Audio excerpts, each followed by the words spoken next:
Hello everyone, and welcome to Dutch Greybeard. I dubbed my first book haul I published on this channel insane. I had bought more than 150 books in about 5 months. That's an average of almost 8 books each week, which is insane. In the following 4 months I only bought 18 books, which is even less than 1 book per week. It felt as if I'd finally come to my senses, but I'm afraid that I completely lost control again at the end of last year. Since the second book haul on this channel, the modest one, I purchased 56 books. That's 5 books per week, almost. It feels a bit as if I've fallen off the wagon, but it's a very enjoyable kind of falling. I've put all my purchases here behind me, unrecognizable so far, and I'll show you these in the order in which I bought them. Starting in the second week of October of 2023, I bought the Winnowing Flame trilogy by Jen Williams.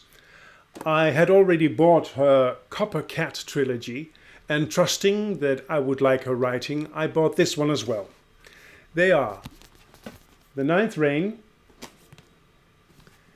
The Bitter Twins, and The Poison Song.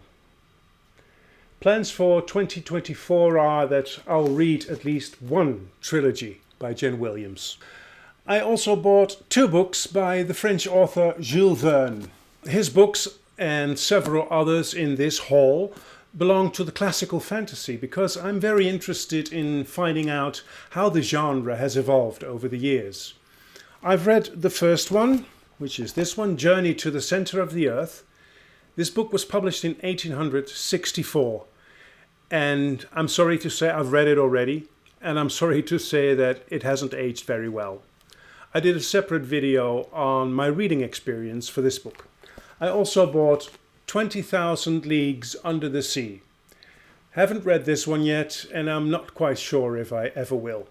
Nice to have though. In my preparations for reading the Stormlight Archive by Brandon Sanderson, this, Dawn Shard, is a must-buy. I believe this one falls in between Words of Radiance and Rhythm of War. Hopefully I'll get to this one this coming year. On BookTube, Legend by David Gemmell is mentioned, Legend by David Gemmell is mentioned more than once in a positive way. And as I apparently find it hard to buy only one book of the series, I instantly bought 6 in this Drenai series. Starting with Legend, of course. So in order of publication, that is, first, after Legend, The King Beyond the Gate. Then we have Waylander. The next in the series is Quest for Lost Heroes. The 5th, if I'm not mistaken, that's Waylander 2 in the Realm of the Wolf. And the last one I bought is the First Chronicles of Droz the Legend. I plan on reading at least Legend this coming year. Next I bought The Amber Blade by Chris Wooding. This is the first book in the Dark Water Legacy. I bought this mainly because of Andrew Watson's enthusiastic review of this series. I'm waiting for the same paperback edition of the second book, The Shadow Casket. Once I have both, I'll probably start reading them right away. Next is The Last Unicorn by Peter S. Beagle. This is one of those books I bought in my search for classical fantasy. I've read it already and I certainly liked it, though I'm not a fan. At least not such a big fan as Patrick Rothfuss, who wrote the beautiful introduction to this edition. I talk about my reading experience for this one in my video 46 Days of Reading. The next book I also mentioned in that video, and that is My Effin' Life by Geddy Lee. This is the autobiography of the singer and bass player of the Canadian progressive rock band Rush. I very much enjoyed My Effin' Life. Couldn't put it away. It's pretty thick, but just so enjoyable. This next book is non-fiction. This is Alcohol Explained by William Porter. I'm curious about what it is that makes people drink alcohol. I myself like a glass of good wine. Thankfully, I'm not a problematic drinker. Still, I'm curious why people drink alcohol, knowing that it's not healthy, which of course is a habit I myself am obviously guilty of. The next three books are by George MacDonald. He is the great-grandfather of the genre and must have been an inspiration for authors such as Tolkien. I bought them after reading The Great Divorce by C.S. Lewis. During his bus trip to heaven, the main character meets George MacDonald. He wholeheartedly states that reading his works had changed his life for good. This may well be autobiographical for C.S. Lewis, who was a good friend of Tolkien. The first book I bought is a collection of novels, starting with his debut Phantastis. This book was published back in 1853. I also bought two of his children's books, The Princess and the Goblin in a very nice edition, and the follow-up book for that, The Princess and Curdie, in a terrible edition. Anyway, it's about the words, isn't it? These next four books also belong to that sub-project of mine where I want to study the classics of the fantasy genre. Anne McCaffrey is a grand old lady of fantasy, and her series, The Dragon Riders of Pern, is her most famous work. I bought the first four in this series, starting with Dragonflight. This one is from 1968. The second one is Dragon Quest, Dragon Song, and the final book I bought is Dragon Singer. I don't know much about these, apart from that they belong to the classical fantasy. Halfway December, I started reading Tigana by Gavriel. Before I even finished this book, I knew that the author was one of the great discoveries of this year. So I bought 9 more of his works. From now on, I want to read his work in publication order, which means that I'll first read the Fionnavar Tapestry trilogy, which are these beautiful books. This trilogy starts with The Summer Tree. Next is The Wandering Fire. And the final book in this series is The Darkest Road. I love these covers. The cover art is done by Martin Springett, if I pronounce that correctly. Very beautiful. The other Guy Gavriel K's are his duology, the Sarantine Mosaic. This is book 1 in that duology, Sailing to Sarantium, and book 2 is Lord of Emperors. Then I bought A Song for Arbonne. His last 3 books in publication order are Children of Earth and Sky. This one's from 2016. A Brightness Long Ago from 2019. And finally, All the Seas of the World. And this one was published in 2022. I wouldn't be surprised if by the end of 2024 I will have read all these 9 books by Gavriel. He's very rapidly becoming one of my favorite authors. At the very end of 2023 I bought 2 books by Robin Hobb, simply to complete all she published in the Realm of the Elderling series. These are The Inheritance. This is a collection of stories, some of which she published under her real name, Megan Lindholm.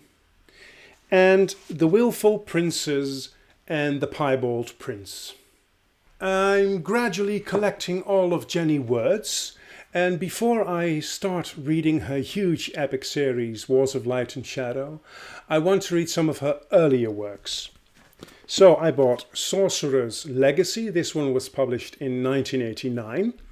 And I bought The Master of White Storm from 1992. 1 year after this one, she published The Curse of the Mistwraith, which is the first book in the Wars of Light and Shadow. I also bought 2 Dutch books, which I do want to show to you. They are the collected works by Etty Hillesum. I only have the dust jacket left because the book is somewhere else at the moment. This is the collected works by Etty Hillesum. She was a Jewish woman. She was born in 1914 and died in 1943 in one of the Nazi camps during World War II. Etty kept a diary and she wrote letters. A selection of her diary was published in 1981 for the first time. She displays a unique view on the predicaments of herself and the Jewish people during this period. We all know the diary of Anne Frank, of course. This diary by Etty Hillesum is much more philosophical and spiritual. She is gradually becoming more well known all around the world, and that is justly so. The second Dutch book is the biography about Etty Hillesum. This is marvelously written by Judith Koelemeijer. I'm about 2/3 in right now, and it's very insightful, and it teaches me a lot about how Etty Hillesum almost desperately tries to relate to the events of her time. To my knowledge, this biography has not yet been translated into English. The diary and letters by Etty are translated. I plan on doing a separate video on Etty Hillesum. Now, these were the first 38 books of my new buys. But there are 18 more. I'll shove them over a little bit so I can grab them more easily. All right. 18 more books. In 2023, I bought 10 novels that are set in Terry Pratchett's Discworld. Back in April, I read God's Guards. I liked it, but I wasn't really blown away. I'd heard so much praise all over BookTube, which is why I bought 10 books to begin with. But I just didn't get it, I think. Perhaps the fact that at the time I was also reading the Rieria Revelations by Michael J. Sullivan and the books in the Wheel of Time by Robert Jordan might have something to do with that. Anyhow, I was not too keen on continuing with this series. I certainly wasn't going to buy more Discworld books in the near future. Then, at the start of this year, I impulsively picked up The Wee Free Man, for some reason. This is the first book in the Tiffany Aching sequence, and I absolutely loved it. It is so funny, laughing out loud kind of funny, and so well written that I instantly decided that I had to own the entire Discworld series, all 41 books. With the 10 that I already bought, and this lot I'm now at 28, so there's 13 more to go. I want to read Discworld through its sub-series. So I'm now reading the second Tiffany Aching, and will then read the final 3 probably very soon, because I'm enjoying it immensely. I now have 5 of the sub-series almost complete. Let me show you my newly bought Terry Pratchett's in their sub-series order. I'm trying to get them all in the matching format of the Corgi paperbacks. Let me first show you the Tiffany Aching books, the new ones that I bought. That is Wintersmith and The Shepherd's Crown. This one, by the way, is the final Discworld novel, number 41. In the sub-series The City Watch, let me see where I've got that one. This is the third book in the series. God's Guards, as I mentioned, I've already read, and number 2 I already have as well. This is Feet of Clay. Number 4 is Jingo. Number 5 is The Fifth Elephant. I have tagged them all, as you can see or maybe not see, so that I don't have to reorganize them every time again I try to pick a new book. So this is the 5th in the City Watch. The 6th in the City Watch is the Night Watch, just Night Watch without the Night Watch. Then number 7 is Thud. And then number 8 in the City Watch, and the final one is Snuff. Okay, the next sub-series is a small one. This is called The Gods. And the first one in this series, it's only 2 books, is Pyramids. And the second book is Small Gods. The sub-series The Unseen University is where Discworld started off with. And the first book in that series is The Color of Magic. Booktubers say very different things about this first book in the series. I'm always interested in how a writer develops, so I'm very curious about this, well, you could call it the primeval book by Terry Pratchett, and it's also the primeval book of the Discworld. So I'm looking very much forward to this one. The second one in the series is The Light Fantastic. Number 3 is Sorcery, or Sourcery, whatever you want to pronounce it. The 4th is a very short one, Eric, and this edition is beautifully illustrated by Josh Kirby. It's absolutely stunning.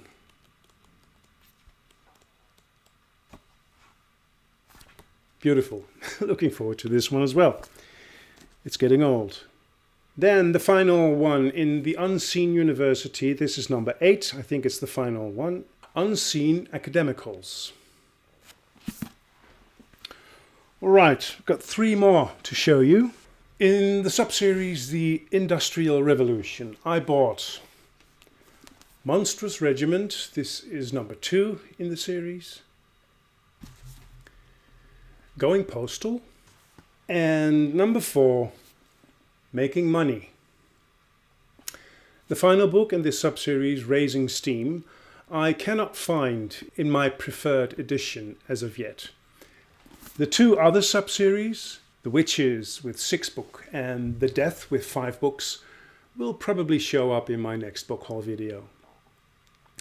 So, this was my Falling of the Wagon book haul.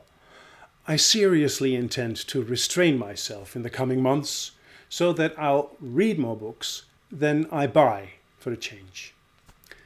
Thank you very much for watching this video. Until we meet again at Dutch Greybeard.